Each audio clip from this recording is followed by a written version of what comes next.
आज मेरी मुलाकात एक औरत से हुई, एक तलाक याफ्ता अकेली माँ, जिससे मुझे अपनी ज़िंदगी की कुछ हकीकतें बताईं जो कि मैं आपके साथ शेयर करना चाहती हूँ।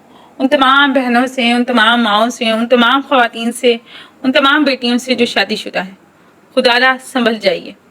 उस औरत की उम्र तकरीबन लगभग 30-32 साल होगी। उसने मुझे कहा कि मेरे साबिक शौहर और मैंने 6 साल तक एक दूसरे को डेट किया। हम बेहतरीन दोस्त थे। मैंने इंतज़ार किया यहाँ तक कि उसने कॉलेज मुकम्मल किया और जॉब शुरू की। फिर मेरे ख़ानदान और उसके ख़ानदान ने मुलाकात की। हमने कोशिश की हमारी शादी हो जाए और घर वाले भी कुछ अरसे बाद मान गए। हमारी शादी हुई और हमारा एक बेटा हुआ जो कि इस वक्त 7 साल का है। मेरे हस्बैंड कभी कभार गुस्से में आ जाते थे, लेकिन हमारे मसाइल तब शुरू हुए जब मैंने इसे ये महसूस कराना चाहा कि वो मुझे कंट्रोल नहीं कर सकता।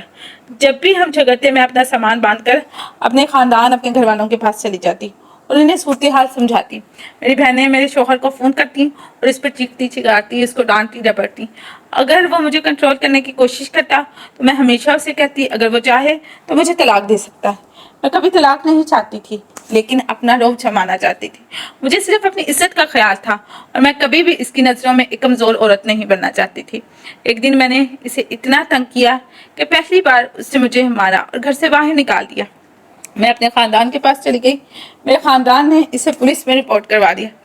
हर बार ऐसा लगता था जैसे मैं ही मजलूम हूँ, लेकिन हकीकत में मैं अपने शौहर को जज्बाती तौर पर तकलीफ पहुँचाती थी। इसे गिरफ्तार कर लिया गया और हिरासत में रखा गया।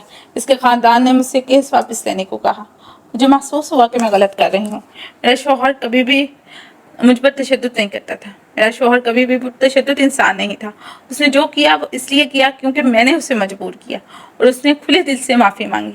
मैंने केस वापस ले लिया और हम दोबारा मिल गए। 3 माह बाद एक छोटे मसले पर मैंने फिर से अपना सामान बांध लिया और वो अकेला रह गया। 2 दिन बाद मुझे कॉल आई कि वो अस्पताल में है। मेरे ख़ानदान ने मुझे कहा वहाँ ना जाओ क्योंकि ऐसा लगेगा जैसे मैं इसे मनाने जा रही हूँ। और मेरी बहनें मानती थी कि वो बीमारी का ड्रामा कर रहा है। इस दौरान लोग मुझे मजलूम समझते रहे, जैसे मैं ही जुल्म का शिकार हूँ। वो 1 हफ्ता अस्पताल में रहा। जब वो वापस आया मुझे सिर्फ तलाक का नोटिस मिला। मैं तलाक को रद्द करना चाहती थी, लेकिन मेरे गरूर की वजह से मैं चाहती थी कि वो अपना फैसला बदले और मुझसे माफ़ी मांगे। मैंने इसे फ़ोन किया और कहा कि इसे तलाक मिल जाएगी क्योंकि मैं जहन्नम में जी रही हूँ। जब हम अदालत गए मैं चाहती थी कि वो कीमत चुकाए, इसलिए मैंने अदालत से कहा कि इसकी जायदाद तकसीम की जाए। मेरी हैरत की बात यह थी कि उसने खुलेआम अदालत को बताया जो कुछ भी हमने इकट्ठा हासिल किया मुझे दिया जाएगा, इसे सिर्फ तलाक चाहिए। हम जुलाई 2009 में तलाक याफ्ता हो गए। अब मेरा शौहर शादीशुदा है, जबकि मैं यहाँ बर्बाद हो रही हूँ। मेरे ख़ानदान वाले मेरे बारे में चुगली करते हैं। मैं अपनी बका के लिए, अपने बेटे के लिए जो मेरे साबिक शौहर मुझे खर्चा देता है उस पर इन्हिसार करती हूँ। मुझे मालूम है कि मैंने अपनी शादी बर्बाद की।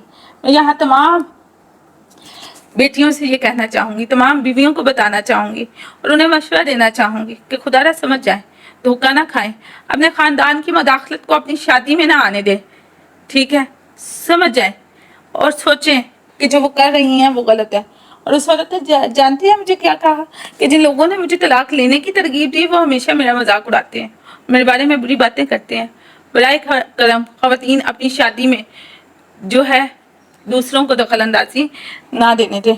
गुरूर से कोई फ़ायदा नहीं। कभी कभी ये मर्द का कसूर नहीं होता, ये आपका गरूर होता है। और वो लोग जो आपको मशवरा देते हैं, इसलिए अपनी शादी में होशियार और चौकन्ना रहें।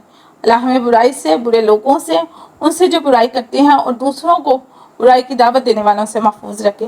कभी भी अपने रिश्ते पर अपनी अना को फौकियत ना दे।